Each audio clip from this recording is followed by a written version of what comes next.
آسانی کی طرف بھی آئے، آسانی، جہاں آسانی ممکن تھے وہاں آسانی بیان فرمائی۔ اب کیا ایسے مسائل تھے اس دور کے جس پر امام علیہ السلام نے تجزیہ فرمایا ہے؟ جی ذرا ارشاد فرمائیں۔ ہمارے لیے شاید نئے ہوں لیکن 150 سال پہلے، مثال کے طور پر ملٹی لیول مارکیٹنگ ہے۔ ملٹی لیول مارکیٹنگ آج بہت ساری کمپنیاں آ جاتی ہیں، لیکن امام اہل سنت نے اس دور کے اندر ایک پوری ملٹی لیول مارکیٹنگ جو چین سسٹم ہوتا ہے، پوری ایک ایسی کمپنی کے بارے میں تفصیلی فتویٰ بیان فرمایا۔ ایک ایسی کمپنی جو پورے ملک میں سپلائی کرتی ہو، اس کے اجیر ہوں، اس کی شاپس ہوں، یہ کہنا چاہ رہے ہیں؟ ملٹی لیول مارکیٹنگ یہ ہوتی ہے کہ اس کے اندر براہ راست چیز نہیں ہوتے، سینہ بسینہ چلتا ہے، یعنی رائٹ لیفٹ بنتے ہیں، اچھا، ایک دوسرے کو گاہک بنائے گا، اس کو کمیشن ملے گا، دوسرا تیسرے کو بنائے گا۔ یہ اس دور میں بیان کر دیا، اس دور میں، اس کا دور تو اب شروع ہوا ہے۔ وہی تو میں عرض کر رہا ہوں، جس کو ہم آج نیا سمجھ رہے ہیں حقیقتاً اس دور میں یہ نہیں تھی، آج ہمارے نہیں ہوں گی، لیکن اس وقت سرزمین ہندوستان پر اس طرح کا نظام نیا تھا۔ آپ نے اس وقت ایسی کمپنی کی گرفت فرمائی، تجزیہ فرمایا، حکم شرعی بیان فرمایا اور عدم جواز ہی بیان کیا۔ انشورنس کمپنیاں نہیں آئی تھیں ہندوستان میں، ان کے احکام کو بیان فرمایا، بینکوں کے احکام کو بیان فرمایا، پروویڈنٹ فنڈ کے متعلق سوال ہوا اس پر آپ نے جواب بیان فرمایا، اسٹامپ پیپر، وکیلوں کی فیسیں، قیدی چیزیں تیار کرتے ہیں ان کا کیا حکم ہے، پرومسری نوٹ ہوتے تھے، آج بھی بینک میں ہوتے ہیں لیکن وہ اتنے عام نہیں ہوتے، اس دور میں زیادہ عام تھے، ان کا حکم بیان فرمایا۔ شیئر کمپنی کے حصے پر سوالات ہوئے، اچھا، ان کا حکم بیان شیئر فرمایا، کمپنی کے معاملات بھی بیان کیا اللہ، وہ بھی بیان فرمائے۔ یعنی آج بھی شیئر کے فتاوی دینے پر آپ کو وہ مسائل کام آتے ہیں؟ بالکل کام آتے ہیں۔ اللہ اکبر۔ نیلامی کی بے، کورٹ کے ذریعے نیلامی کی بے ہوتی ہے، وہ بیان فرمائے، آڑتیوں کے مسائل بیان فرمائے، ہنڈی کی جو ہنڈی ہوتی ہے، حوالہ جس کو کہتے ہیں، جی جی، کرنسی کا کام، اس کے مسائل آپ نے بیان فرمائے۔ کھیت بک جاتے ہیں فصل آنے سے پہلے، اس کے مسائل آپ نے بیان فرمائے۔ مختلف قسم کی لاٹریوں کے مسائل بیان فرمائے، اسٹامپ پیپر خریداری کے مسائل بیان فرمائے۔ یعنی اس دور کے اندر کون سا وہ نیا مسئلہ تھا جس پر آپ نے گفتگو نہ فرمائی؟ لگتا ہے ایسا ہے کہ جس کو جو مسئلہ درپیش آیا اس نے اعلیٰ حضرت کی چوکھٹ پر حاضری دی اور وہاں سے حل ملا، اس کا شرعی مسئلہ جو بھی تھا پتہ چلا، مطلب حل، مسئلے کا جواب مل گیا۔ اگر وہ شریعت سے متصادم کوئی بات تھی اسے حرام کہا گیا، واہ واہ، جائز بات تھی تو اس کو جائز کہا لیکن ایک گیا۔ ایسی ونڈو تھی جہاں سے سب کچھ پوچھا جا سکتا تھا اور وہ عطا فرماتے تھے۔ کیا بات ہے، سبحان اللہ۔ مزید آگے مفتی صاحب کن کن جہتوں پر اور کام آپ بتائیں گے؟ ایک بڑی ہی اہم جہت ہے، جی، امام اہل سنت رضی اللہ تعالیٰ عنہ چونکہ مدبر تھے۔ میں ایک مرتبہ مجھے حاضری کا موقع ملا، ماشاءاللہ، ایک فورم تھا، اس فورم پر سارے چارٹرڈ اکاؤنٹنٹ موجود تھے، 200-250 چارٹرڈ اکاؤنٹنٹ ایک ہی فورم پہ موجود تھے۔ صحیح، اس میں مجھے بیان کا کہا گیا، ٹھیک ہے، تو میں اپنے ساتھ تصوف کی کتاب لے گیا۔ ارے چارٹرڈ اکاؤنٹنٹس میں تصوف؟ جی، اچھا، یہ بھی ایک لطیفے کی بات ہے۔ جی، میں نے کہا دیکھیں یہ کتاب ہے، علامہ احمد زروق ہیں، دنیا عرب کے اعلیٰ، مطلب امام غزالی کے بعد اگر کوئی صوفی مانا جاتا ہے جس نے اتنی کتابیں لکھی ہیں تصوف پر تو وہ امام احمد زروق رحمۃ اللہ تعالیٰ علیہ ہیں۔ سلسلہ شاذلیہ کے امام ابو الحسن رضی اللہ تعالیٰ عنہ کے شاگرد ہیں امام عباس مرسی، اور امام عباس مرسی کی یہ تلمیذ ہے، اتنا اونچا مقام ہے ان کا۔ تو انہوں نے ایک حدیث کی شرح کی، ایک حدیث کی شرح پر کتاب لکھی ہے، تصوفانہ شرح ہے وہ، کہ دین خیر خواہی کا نام ہے۔ واہ، الدین النصیحہ، پوچھا گیا کس کے ساتھ خیر خواہی؟ للہ ولرسولہ، اللہ کے ساتھ، رسول کے ساتھ، قرآن پاک کے ساتھ، امت کے ساتھ، امت کے جو عام لوگ ہیں اور جو حکمران ان کے ساتھ۔ اب انہوں نے اللہ تعالیٰ کے ساتھ کس طریقے سے بندے کے کیا حقوق ہیں، نصیحہ کے جو معاملات کیا ہیں، اس کو بیان کرنا شروع کیا۔ ایک نقطہ یہ بیان کیا کہ جو اللہ تعالیٰ کی مخلوق ہے اس کے ساتھ ہمدردی کی جائے۔ جب نبی اکرم علیہ السلام کے حقوق بیان کرنا شروع کیے، ایک حق یہ بیان کیا کہ جو پیارے آقا علیہ السلام کی امت ہے اس کے ساتھ شفقت کی جائے۔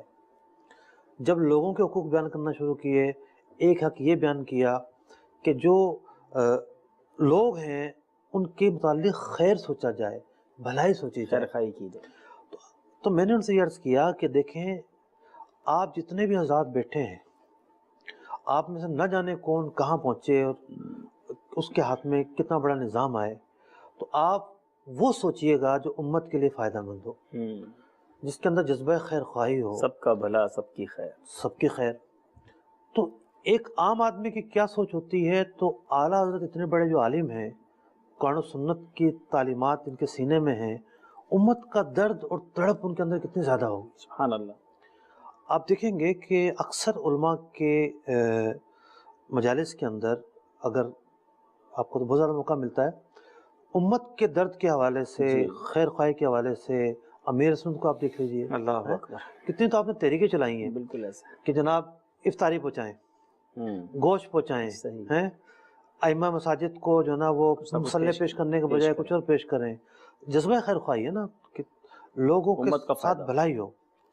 امام اہل سنت رضی اللہ تعالیٰ عنہ اس دور کے اندر آپ آنکھ کھولے ہوئے ہیں کہ جب انگریز قابض ہے، صحیح، اور مسلمانوں کے ساتھ ان کی کئی موضوع پر جنگ جاری ہے، مسلمان مغلوب ہوتے جا رہے تھے، مطلب قابض تو وہی تھا ٹھیک ہے، لیکن اس کے ساتھ ٹکراؤ جاری تھا، مختلف ٹولیوں کا، مختلف علاقوں میں جنگیں جاری تھیں۔ پھر ایک اور قوم تھی جو ہندوستان میں رہتی تھی۔ مسلمان معاشی اعتبار سے کمزور تھے، تو آپ نے ایک پورا رسالہ لکھا، واہ، تدبیر فلاح، گائیڈ لائن کے طور پہ کہ مسلمان معاشی نظام میں کس طرح بہتر ہو سکتے ہیں، کس طرح آگے بڑھ سکتے ہیں۔ 4 نکات بیان فرمائے۔ 19 ربیع الاول 1331 تقریباً 1912 کے اندر آپ نے رسالہ تصنیف فرمایا۔ پہلا جو نقطہ بیان فرمایا وہ یہ بیان فرمایا، اس کا خلاصہ یہ ہے کہ مسلمان اپنے معاملات اپنے ہاتھ میں لے۔ انگریز کی حکومت تھی، کورٹ ان کا تھا، اسٹامپ پیپر کی فیس ان کو جاتی تھی، ہزاروں مقدمات مسلمانوں کے زمینوں کے متعلق، اس کے متعلق، اس کے متعلق، کورٹ کی فیسوں میں اس دور میں کروڑوں روپے خرچ ہو رہے تھے، مسلمانوں کے جا رہے تھے۔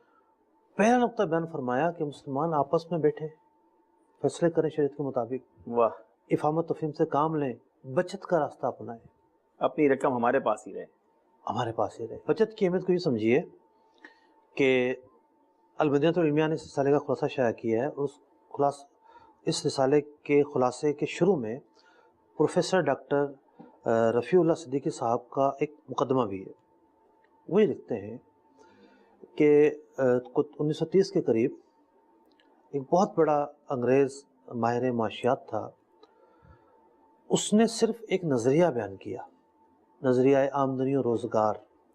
کساد بازاری اس وقت چھا چکی تھی، تو اس نے بچت کا اصول بیان کیا، اس پر اس وقت یورپ کا سب سے بڑا ایوارڈ اسے دیا گیا، صحیح، اس نظریے پر۔ اور اس سے پہلے 1912 میں امام اہل سنت رضی اللہ تعالیٰ عنہ مسلمانوں کی معاشی ترقی کے لیے واہ واہ، پہلا نقطہ جو بیان کر رہے ہیں وہ بچت کا بیان کر رہے ہیں۔ کیا بات ہے، کیا بچت ہوگی ایکسپینس ریڈیوس کیے تو انویسٹ ہوگی، واہ، بچیں گے تو انویسٹ کریں گے نا، کام میں لگیں گے، انویسٹ ہوگی تو آگے بڑھیں گے۔ دوسرا جو نقطہ آپ نے بیان فرمایا کمال کا نقطہ ہے۔ واہ، آج دیکھیے جس کے پاس پیسہ نہیں ہے وہ کیا کرتا ہے، سودی اداروں میں جاتا ہے، صحیح بات ہے، سود میں پڑ جاتا ہے، سود میں پڑ جاتا ہے اور الجھ جاتا ہے، بھاری پڑتا ہے۔ دوسرا نقطہ آپ نے ایک اور بیان فرمایا، آپ دیکھیں اس وقت آپ تو پتہ نہیں کتنی مرتبہ یورپ گئے ہیں، تو پورا یورپ گویا کہ ایک ملک ہے، ایک کرنسی ہے، ایک کرنسی ہے، ویزا بھی نہیں ہے، ویزا بھی نہیں ہے، آزادانہ تجارت ہے۔ بالکل ایسے ہی، تو اس آزادانہ تجارت نے اسے کہاں سے کہاں تک پہنچا دیا۔ ٹھیک ہے، اعلیٰ حضرت علیہ الرحمٰ نے اس دور کے اندر، اچھا پھر ہندوستان کے اندر بھی کتنی ریاستیں تھیں، صحیح، خیرپور ہمارے یہاں سندھ میں ایک الگ ریاست تھی، صحیح، اس کا الگ سکہ تھا، لکھنؤ الگ ریاست تھی، اچھا، دکن الگ ریاست تھی، دکن، کے سکے بھی الگ تھے۔ تو فرمایا کہ مسلمان آپس میں خود تجارت کریں، دوسروں سے مال نہ خریدیں، جو غیر مسلم ہیں ان سے مال نہ خریدیں، اپنوں سے خریدیں تاکہ گھر کا نفع گھر ہی میں رہے۔ صحیح، تو وہ بات جو ایک عرصے کے بعد یورپ کو سمجھ میں آئی، اور انہوں نے اس کو امپلیمنٹ بھی کیا، کتنی بڑی بڑی جنگیں ہوئی ہیں، صحیح، جرمنی کی اور دیگر ممالک کی، آپس میں دیواریں لگا دی تھی انہوں نے، جی جی، تو ان کو جو بات سمجھ میں آئی جا کے 20ویں صدی کے بعد کہ ہم ایک فیڈریشن بنیں، آپس میں تجارت کریں، ترقی کر جائیں گے، اعلیٰ حضرت علیہ الرحمٰ نے اس دور میں مسلمانوں کو بیان فرمایا۔ اللہ، تیسری اہم چیز، انویسٹ کے لیے پیسہ چاہیے ہوتا ہے، سب کے پاس انویسٹ نہیں ہوتی. پھر جس کے پاس ہے ایک کارخانہ ہے دوسرا لگانے کے لیے، اس کو اور انویسٹ چاہیے. بعض اوقات لائن ہوتی ہے بندے کے پاس، پیسہ نہیں ہوتا، تو اسے اس کا اگر پیسہ آ جائے تو صرف اس کا فائدہ نہیں ہوگا، انڈسٹری لگے گی، مزدوروں کا فائدہ ہوگا، نئے مزدور آئیں گے. آپ نے کیا بیان فرمایا کہ بمبئی، کلکتہ، رنگون، مدراس، حیدرآباد، جس طرح آج کل کراچی کراتا ہے نا معاشی ہب تھے یہ. فرمایا ان کے جو تونگر مسلمان ہیں، امیر مسلمان ہیں، وہ اپنے بھائی مسلمانوں کے لیے بینک کھولتے. اچھا، لفظ بینک استعمال ہوا ہے. اچھا، اسلامک بینک کا تصور یہاں دیا گیا ہے. اللہ اکبر. بلکہ میں تو یہ کہتا ہوں کہ یہ اسلامک بینک کا تصور ہی نہیں، مائکرو اسلامک فائنینس کا بھی تصور ہے. بالکل صحیح فرمایا. یعنی ان لوگوں کو قرضے دیں، پھر آسان قرضے. ان لوگوں دو راستے بتائے، یا تو انہیں قرضہ دیتے، قرض حسنہ، یا پھر جائز طریقے سے. فرمایا وہ جائز طریقے میں نے کفل الفقی الفاہم میں بیان کیے ہیں. صحیح. کیا ایسے سرمایہ کاری کے طریقے ہیں جن کو اپنا کے سود سے بچا جا سکتا ہے، انویسٹ والے کو بھی شریف طور پہ صحیح فائدہ ہو اور وہ اس کا کاروبار بھی چل پڑے. اب یہی بات بنگلہ دیش کے اندر ایک صاحب نے مائکرو فائنینس کو پھیلایا اور اسے نوبل انعام دیا گیا ہے. اس کا نظام تو سود پر مبنی ہے. اعلیٰ حضرت اسلامک مائکرو فائنینس کا نظریہ بیان فرما رہے ہیں کہ مسلمان اس طریقے سے، امیر مسلمان غریبوں کے ساتھ اس طریقے سے کریں تاکہ ان کی معاشی حالت میں ترقی ہو، مضبوطی آئے اور مسلمان غربت سے دور ہٹے. چوتھا نقطہ بڑا ہی اہم، بہت اہم نقطہ. فرمایا کہ سب سے اہم چیز، سب سے اہم، سب کی جان، سب کی اصل، اعظم و دین متین تھا. دین کی تعلیمات تھی کہ جس کی رسی مضبوط تھامنے نے اگلوں کو ان مدارج اعلیٰ پہ پہنچا دیا کہ ان کی ہیبت کا سکہ بیٹھ چکا ہے. صحابہ اکرام کی طرف اشارہ ہے جی کہ جو جن کے گھروں میں چولہے نہیں جلا کرتے تھے، فقر و فاقہ کی کیفیات سے گزرے لیکن دین مضبوط تھا. اور پھر وہ دور آیا کہ اللہ تعالیٰ نے کیسی ترقی دی، معاشی ترقی. وہ باغات کے مالک ہوئے، محلات کے مالک ہوئے، بزنس بڑھے، ان کے دین پر چلنے کی وجہ سے بڑھے. اب کچھ لوگ یہ سمجھتے ہیں کہ جی معیشت سے اس بات کا کیا تعلق؟ قرآن پاک کی ایک آیت سے تعلق بنتا ہے. اللہ تعالیٰ ارشاد فرماتا ہے سورۃ طٰہٰ کی آیت نمبر 124، وَمَنْ أَعْرَضَ عَنْ ذِكْرِي فَإِنَّ لَهُ مَعِيشَةً ضَنْكًا، اور جس نے میری یاد سے منہ پھیرا اس کے لیے تنگ معیشت ہے، تنگ زندگانی ہے. تو مسلمان معاشی طور پر ترقی چاہتے ہیں تو یہ نقطہ بھی آج بھی اہم ہے. ماشاءاللہ ماشاءاللہ. اللہ کی اطاعت کریں، دین پر عمل کریں، علم دین سیکھیں. کیا بات ہے. اب آپ یہ دیکھیں کہ یہ ایک پورا فکری رسالہ تھا، صرف آپ نے لکھ کے قلم بند کر کے تکیے کے نیچے رکھ دیا، شائع کروایا، اس رسالے کو پھیلانے کی ترغیب ارشاد فرمائی. اس میں واقعی بہت سارے اصول تو ایسے ہیں جس پر آج بھی عمل کیا جائے تو ترقی مل سکتی ہے. مائکرو فائنینسنگ جیسے آپ نے بتایا، اسلامک بینکنگ کا ایک باقاعدہ نظریہ ملتا ہے. پھر بڑی اہم بات اس میں اعلیٰ حضرت نے یہ بڑی پیاری فرمائی کہ علم دین حاصل کرے، اسلام پر بھی عمل ہو. پتہ چلا صرف مال و دولت اور کاروبار کے پیچھے تو رہے اور دین سے دور رہے انسان، تو اس میں برکت پھر کہاں سے آئے گی. تو ماشاءاللہ مدنی چل کے ناظرین، بہت خوبصورت باتیں ہیں. اور مفتی صاحب کے پاس جتنے سارے پیجز ہیں، مجھے لگ نہیں رہا کہ مفتی صاحب اسے ایک سلسلے میں پوری بات کر پائیں گے، لیکن ظاہر سلسلے کا وقت مختصر ہوتا ہے. آخر میں کیا فرمائیں گے مفتی صاحب؟ دیکھیں، میں آخری نقطے کے طور پر یاد کروں گا کہ اعلیٰ حضرت کے سامنے اور کیا بڑے بڑے مسائل پوچھے گئے. ایک مسئلہ پوچھا گیا کہ اس دور میں مونوگرام نیا نیا ایجاد ہوا تھا، اس میں ریکارڈنگ ہوتی تھی. ایک بات مشہور کی ہوئی ہے لبرلز نے کہ جی وہ جب پریس ایجاد ہوا اور سلطنت عثمانیہ جو ڈوبی، وہ مفتی نے فتویٰ دے دیا پریس حرام ہے. کوئی سا فتویٰ نہیں دیا تھا کسی نے. صحیح، ہاں یہ بڑا مشہور کیا جاتا ہے. کسی نے سا فتویٰ نہیں دیا تھا. صرف اتنی بات تھی کہ قرآن پاک کو پریس سے چھاپا جائے یا نہ چھاپا جائے. صحیح. اور وہ بھی کیوں تھی؟ کیونکہ الکوہل سے پلیٹیں دھوئی جاتی تھیں. صحیح. الکوہل سے پلیٹیں دھوئی جاتی تھیں اور قرآن پاک چھاپنے کا مسئلہ تھا، نازک معاملہ. صحیح.